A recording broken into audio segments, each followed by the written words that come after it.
which are there, and there are certain institutions which are there. There are certain actors which are there.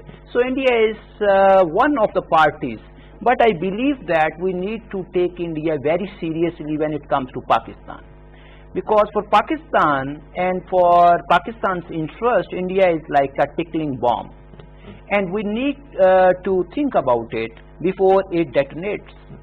Because what India has done in past 15 years, because that is the real question of today's debate, that is actually how India is exposed.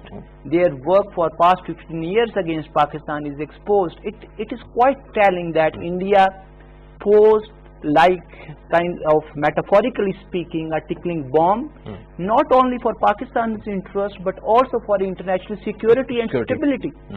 And especially when it comes to Afghanistan, and especially when it comes to the relations between Pakistan and India, keeping in view Kashmir. So what sort of things they are doing over there, that is actually gross atrocities. And those sort of gross atrocities they've also done in Afghanistan, by the way. So it is the same pattern, yes, same there behavior. Is a pattern. Right. And we can actually, we can make certain connections between such patterns. And by making such connections, we can reach out who is the real culprit. Certainly. Thank you for joining us. Dr. Hussain, pleasure having you on the program. Dr. Amna, thank you for your time. Pleasure having you on the show. Ambassador Naqvi, thank you for your time. Thank you for joining us. That is all from today's dialogue.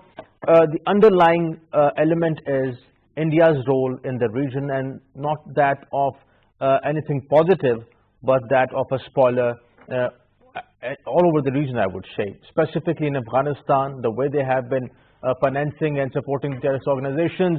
In Kashmir, sheer violation of human rights.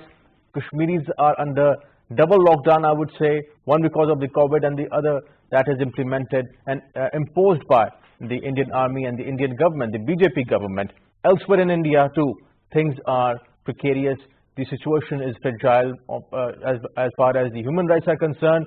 Internationally, India is trying to undermine the international institutions, the sanctity of international institutions like UN and EU for that matter, who are focused on human rights.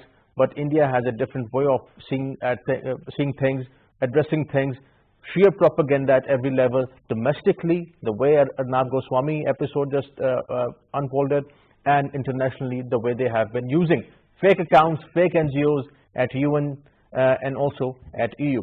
We hope that international community in future is going to at least be vocal about the human rights